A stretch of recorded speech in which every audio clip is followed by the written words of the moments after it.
Latest episode দেখুন একদম add free.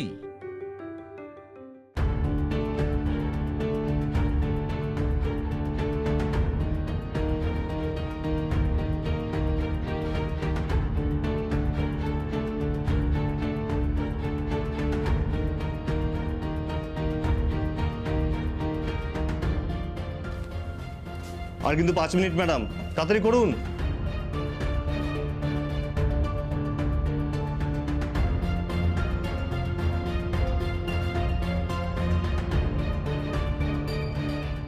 All the best.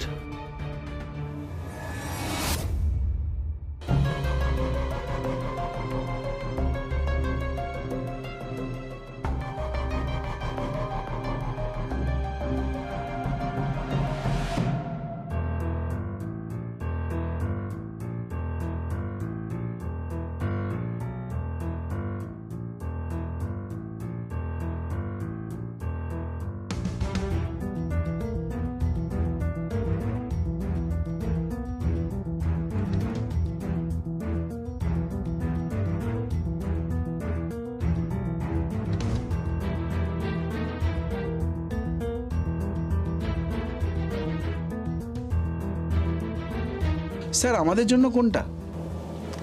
আমার এখনো পর্যন্ত সেরকম কিছু চোখে পড়েনি যেটা দেখে মনে হবে একদম পারফেক্ট।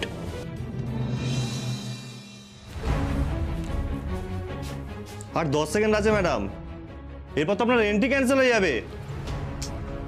10, 9, 8, 7, 6, 5, 4, 3, 2, 1। ডান। এত তাড়াহুড়ো করে জামাটা ঠিক করলাম, যথেষ্ট সম্মান পাবো তো? চাকরিটা আমায় পেতেই হবে।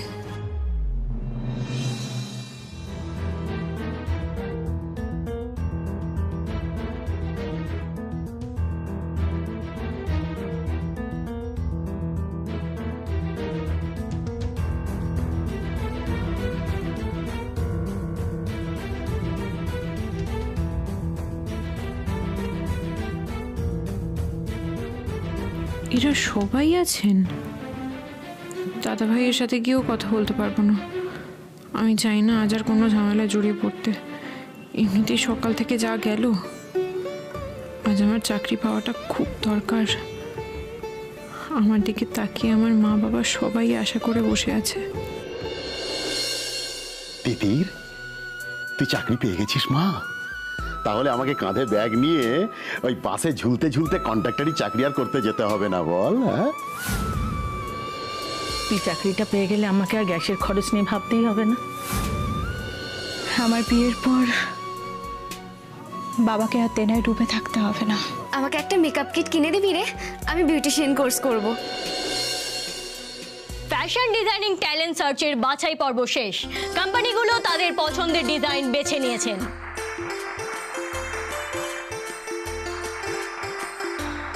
ব্যানার্জি টেক্সটাইলের পক্ষ থেকে আমি মিস্টার সোমরাজ ব্যানার্জিকে স্টেজে আসার জন্য অনুরোধ জানাচ্ছি।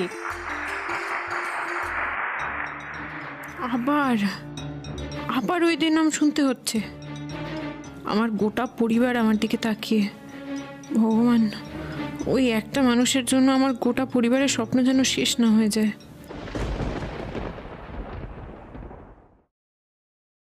লেডিস অ্যান্ড জেন্টলম্যান, আজ অনেকেরই স্বপ্ন বোনার দিন। আমরাও আগ্রহী তাদের সঙ্গে কাজ করার জন্য, কিন্তু তারা কারা? আপনাদের আর অপেক্ষা করাবো না। সফল প্রতিযোগীদের নাম ঘোষণা করবেন আমার মা, মিসেস মালিনী ব্যানার্জি, যার হাত ধরে আমি নিজে সফল হয়েছি। এদের কোম্পানি সবচেয়ে নাম করা বলে এরাই আগে শুরু করলো। ভগবান, আমার ডিজাইনটা কোন কোম্পানির পছন্দ হবে? কখন তারা মাইকের সামনে আসবেন? জিন্স আর কাঞ্জিভরম এই দুটোকে একসঙ্গে স্টিচ করে বানিয়েছে এক অনবদ্য রেডি টু ওয়্যার শাড়ি, যেটা পরতে আর কেউ কখনো আনকমফোর্টেবল ফিল করবে না। এই অনবদ্য যুগলবন্দি খুব কমই চোখে পড়ে। আর সেই আনকনভেনশনাল ডিজাইনটি করেছেন contestant number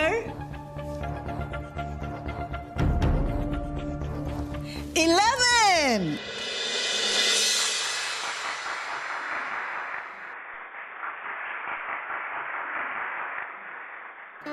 সবাই কি সুন্দর সুন্দর বানিয়েছে, আমাকে লাস্ট মোমেন্টে অত কি যে করলাম আমি। আমারটা কি কারোর পছন্দ হবে এত?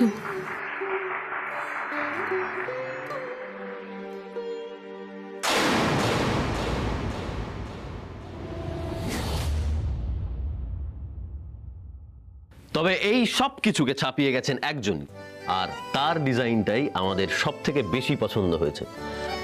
আমরা তাকেই রিক্রুট করব ব্যানার্জি টেক্সটাইলের নেক্সট ফ্যাশন ডিজাইনার হিসেবে।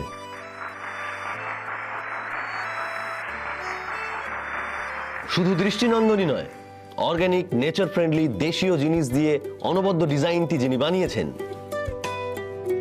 তার নাম্বার হলো guess what? Anybody? 13, the lucky number 13.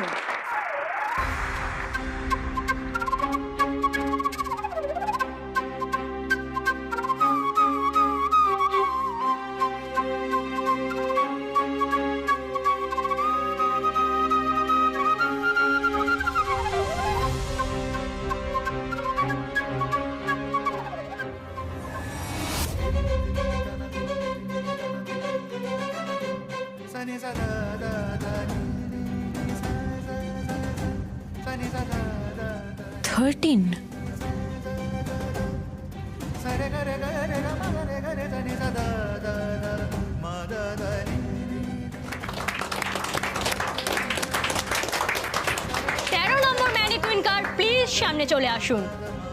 এই অদ্ভুত মানসিকতার সোমরাজ ব্যানার্জিকেই বাঁচতে হলো আমার নম্বরটা। এই তো নাম্বার 13।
দেখলে তো সোম, দেখলে তো আমি ঠিকই দেখেছিলাম। এত বড় ভুল হলো কি করে সোম? শেষে এই মেয়েটাকে বাঁচলে।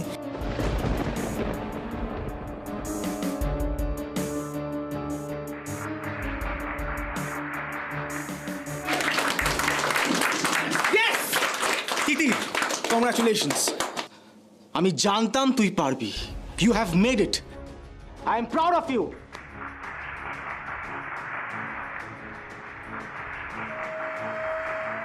Yes, Titir Basu has made it. Titir Basu, আপনি প্লিজ পোডিয়ামের সামনে চলে আসুন।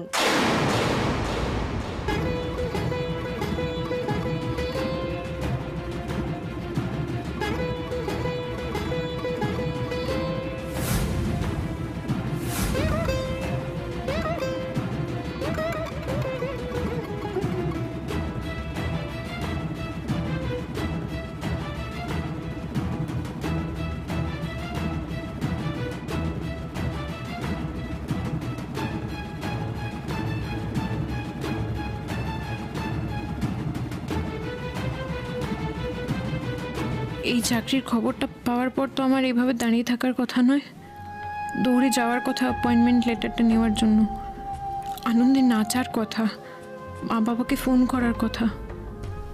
কিন্তু কেন মনে হচ্ছে আমার পায়ে কেউ ভারী শিকল পরিয়ে দিয়েছে। উঠতে পারছি না কেন আমি?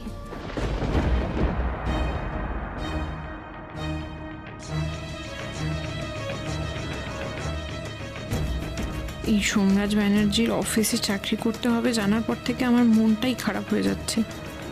এনাকে রোজ টলারেট করতে হবে আমাকে, কিন্তু চাকরিটাও তো দরকার, টাকাটাও তো দরকার। এখন ঢেকে গেলার মতো রোজ এই দাম্ভিক লোকটাকে সকাল বিকেল গিলতে হবে আমায়। কি চাই, কি চাই তুমি ওকে ডেকে আনো।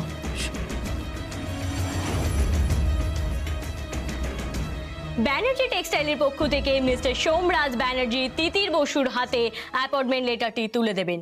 বাৎসরিক 6 লক্ষ টাকার প্যাকেজ, মানে প্রতি মাসে 50,000 টাকা।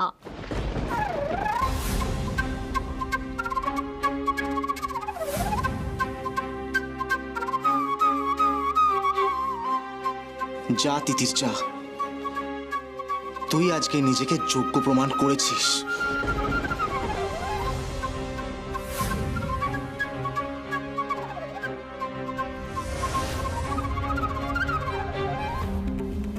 স্যার, এটা আপনি প্লিজ তিতির বসুর হাতে তুলে দিন।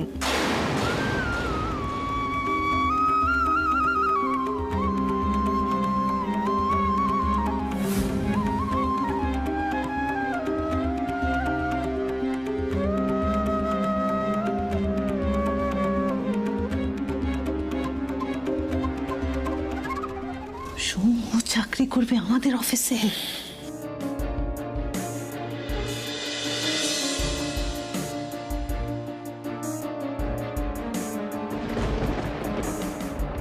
ভেরি সরি টু সে, আমি তিতির বসুকে আমার কোম্পানিতে রিক্রুট করব না।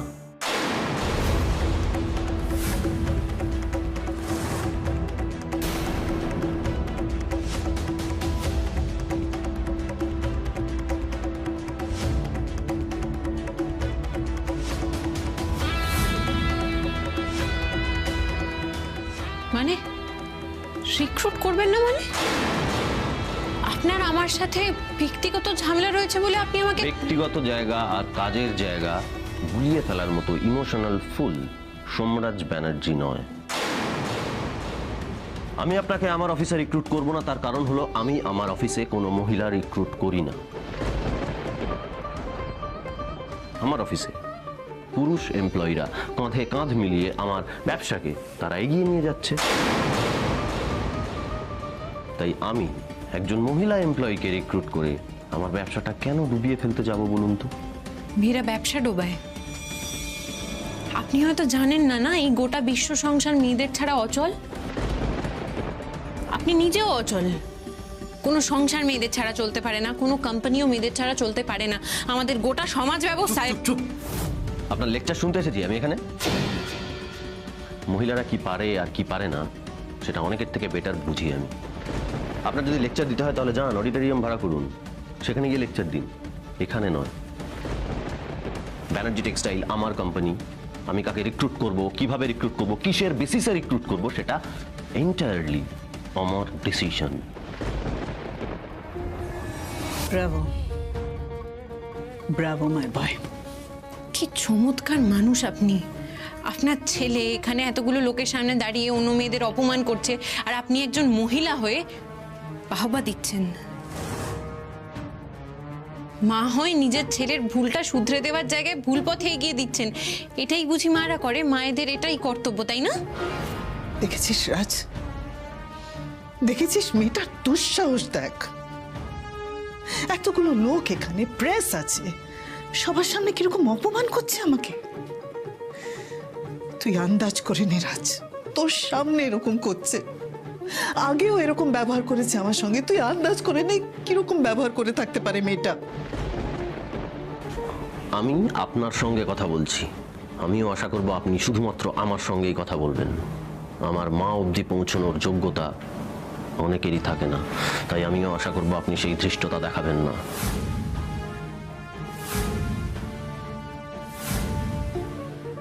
বেশ, তাহলে আপনি আমার সমস্ত প্রশ্নের উত্তর দিন। প্রশ্ন নাম্বার 1, আপনি যখন নিজের কোম্পানিতে কোনো মহিলা এমপ্লয়ি রিক্রুট করেন না, তখন আপনি এখানে কেন এসেছেন? আপনি জানতেন না এই কম্পিটিশনে এতজন মহিলা কন্টেস্টেন্ট পার্টিসিপেট করবে? নাকি আপনার কি মনে হয়েছিল বলুন তো? ছেলেরাই শুধু পার্টিসিপেট করবে, ছেলেরাই জিতবে, মেয়েরা জিততে পারে না, তাই তো? প্লিজ তিতির, আপনি একটু শান্ত হন। আমি শান্ত হব? একজন মহিলা হিসেবে আপনার আমার সাথে গলায় গলা মেলানো উচিত। উনি এরকম একটা প্ল্যাটফর্মে দাঁড়িয়ে, প্রেসের সামনে দাঁড়িয়ে মহিলাদের কর্মক্ষমতা নিয়ে কি করে প্রশ্ন তুলতে পারেন? আপনারা সবাই নিশ্চয়ই জানেন গোটা ভারতবর্ষ জুড়ে এমন অনেক তাক লাগানো মহিলা ফ্যাশন ডিজাইনার আছে যাদের ওপর ভিত্তি করে গোটা ফ্যাশন ইন্ডাস্ট্রি চলছে। আপনি আমাকে দুজন ফ্যাশন ডিজাইনারের নাম বলুন। সর্বরী দত্ত, বিবি রাসেল। দাদা ভাই তুই বল। ঋতুকুমার। তাহলে তিনজনের নাম উঠে এলো মহিলা। আমি আরো বলতে পারি, শুনবেন? অনামিকা খান্না, মাসাবা গুপ্তা, আরো অনেক আছে। এই সমস্ত মহিলা ফ্যাশন ডিজাইনারদের নিয়ে আমাদের গোটা দেশ জয় জয়কার করছে। আর আপনার সাহস আছে বলতে হবে, এই 2023-এ দাঁড়িয়ে এরকম একটা প্ল্যাটফর্মে, প্রেসের সামনে আপনি মহিলাদের কর্মক্ষমতা নিয়ে প্রশ্ন তুলছেন। আপনি তো নিজেই আমার ডিজাইন বেছেছিলেন, কত ঘটা করে বললেন শুধু দৃষ্টিনন্দনী নয়, অর্গ্যানিক, নেচার ফ্রেন্ডলি। এত ভালো দেশীয় জিনিস দিয়ে যে এত সুন্দর ডিজাইনটা তৈরি করেছে, তাকে আমি আমার কোম্পানিতে রিক্রুট করব। আর এখন বলছেন রিক্রুট করবেন না কারণ মেয়েরা অদক্ষ।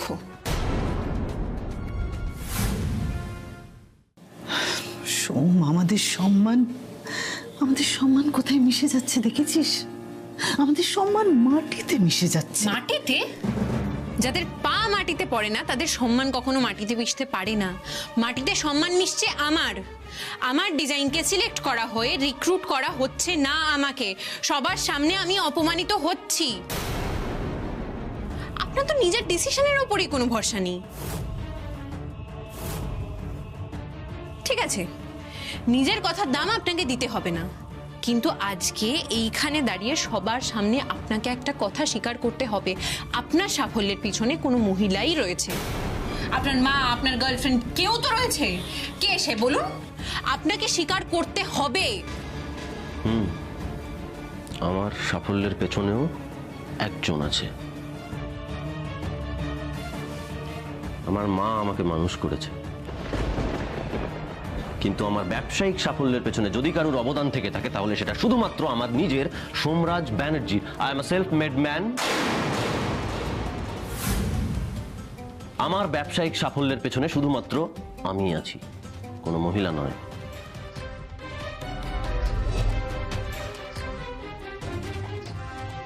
বেশ, very good.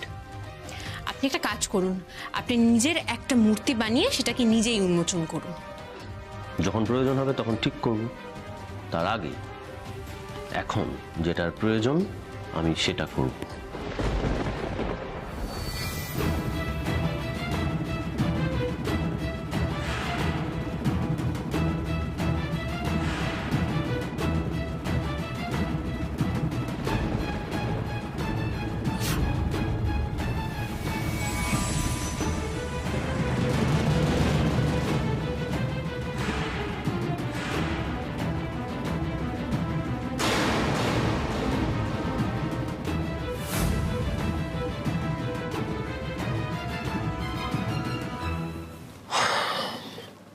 I apologize to everyone. আমি এই ইভেন্টের উদ্যোক্তা এবং পার্টিসিপেন্টদের কাছে হাত জোড় করে ক্ষমা চেয়ে নিচ্ছি। আমার এই ইভেন্টে পার্টিসিপেট করা উচিত হয়নি। সত্যি তো, আমি যদি মহিলা রিক্রুট নাই করতে পারি তাহলে আমি কেন এখানে এসেছি? একদম ঠিক কথা। আমি আবারও হাত জোড়ো করে আপনাদের প্রত্যেকের কাছে ক্ষমা চেয়ে নিচ্ছি। আজ এই ইভেন্ট থেকে ব্যানার্জি টেক্সটাইল কোনো পার্টিসিপেন্টকে রিক্রুট করবে না। এখানে অন্যান্য কোম্পানির যারা কর্মকর্তারা আছেন আমি তাদেরকে রিকোয়েস্ট করব আপনারা প্লিজ পোডিয়ামে চলে আসুন এবং আপনাদের কোম্পানির জন্য পার্টিসিপেন্টদের রিক্রুট করুন প্লিজ।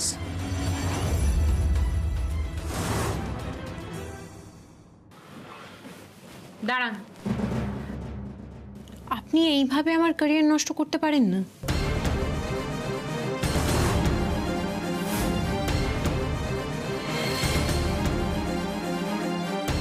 আপনার ক্যারিয়ার?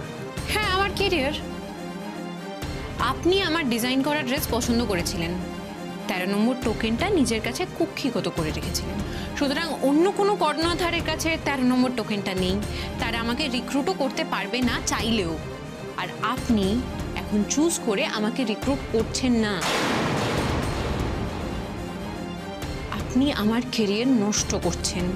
আপনি জানেন এই অপরাধে আমি আপনাকে কোর্ট পর্যন্ত টেনে নিয়ে যেতে পারি।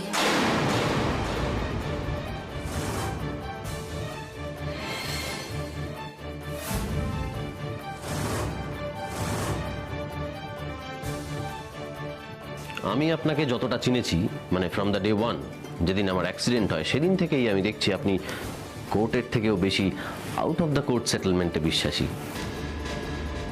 ওয়েট, আপনার জন্য আউট অফ দ্য কোর্ট সেটেলমেন্টের ব্যবস্থা আমি নিজে করব।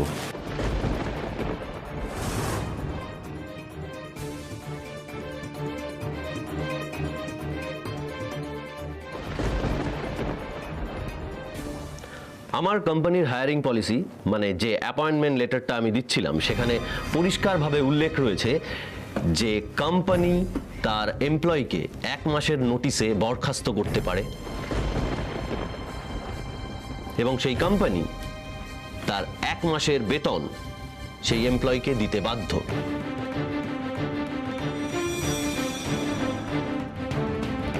তাই আমি তিতির বোসকে ক্ষতিপূরণ হিসেবে 1 বছরের মাইনেটা দিচ্ছি।